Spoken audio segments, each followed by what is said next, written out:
Hi teachers, eu sou Sandra de Jesus e hoje a gente vai conversar um pouquinho sobre duas dinâmicas bem simples que talvez você já conheça, mas sempre tem algum professor iniciante que vai caçando no YouTube alguma dinâmica, alguma brincadeira, algum jogo para trabalhar na aula de língua inglesa.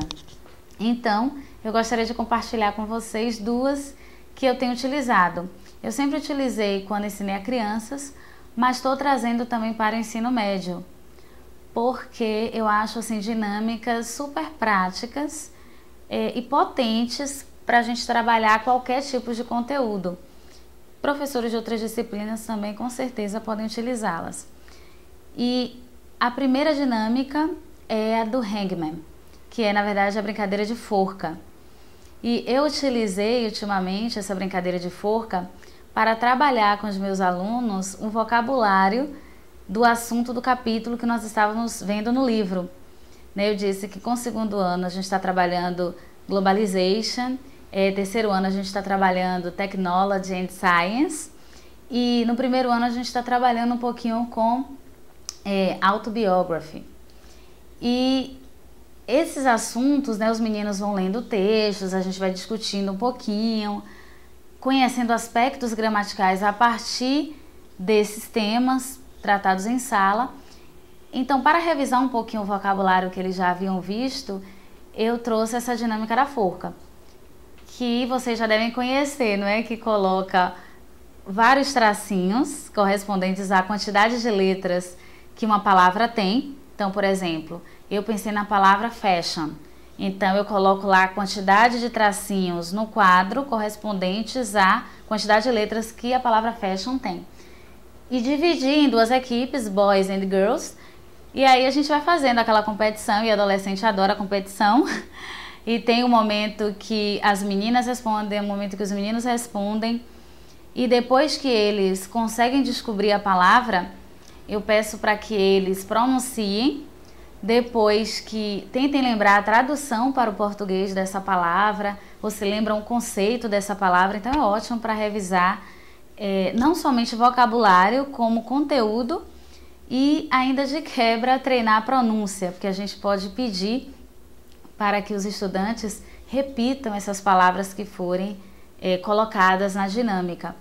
E não somente repetir as palavras, mas também a letra. Eu aproveitei para revisar a pronúncia das letras do alfabeto, porque à medida que os estudantes vão dizendo a letra, quando a letra não se encaixa na palavra, a gente vai colocando lá em cima do quadro, para lembrar que essas letras já foram ditas. E no final fica aquela quantidade de letras que dá para treinar também com os meninos. Na escola pública, muitas vezes os estudantes chegam sem muita base em assuntos bem assim triviais da língua.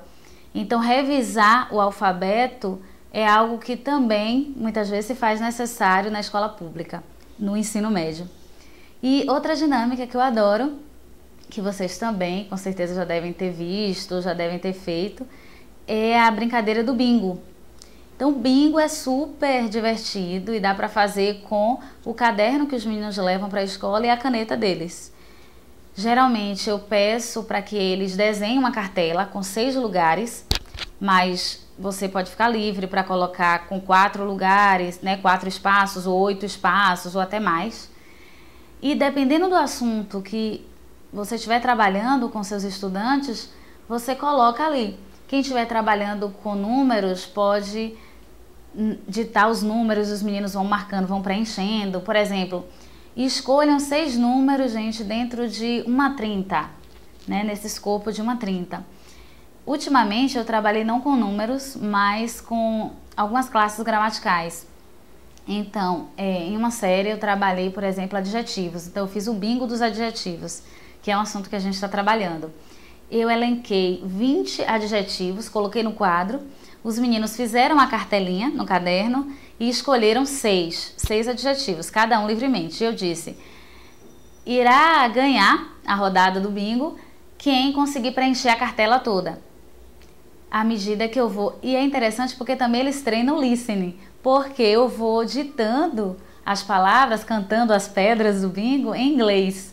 E eles ficam um pouco às vezes desesperados, porque eles não conseguem entender, mas já tem uma ajudinha porque as palavras estão grafadas, estão escritas no quadro, e eles ficam super atentos, porque as palavras estão sendo ditadas em inglês. E ficam super felizes quando ganham, né? Quem ganha em primeiro lugar, segundo, terceiro. Pior que eu fiz o bingo, gente, não levei nem um bombonzinho para incentivá-los. Eu dei a desculpa que eles já eram grandinhos, ensino médio, e não ia rolar bombom. Mas sejam um pouco mais motivadores com seus alunos e podem levar uma balinha, um chocolate, que isso vai ser muito mais interessante. Então eu trabalhei com adjetivos em uma série, com outra eu trabalhei verbos, não é? E coloquei também 20 verbos em inglês e eles escolhiam 6 para ver quem iria ganhar. Então, são essas duas dinâmicas que eu utilizo de vez em quando nas aulas e acho super produtivas para a gente trabalhar qualquer assunto e deixar a aula de inglês muito mais interessante. Então, gente, muito obrigada por terem assistido ao vídeo. Não esqueçam de dar o seu like, de se inscrever no canal, de clicar aí no sininho para receber as notificações dos outros vídeos e até mais. Bye, bye!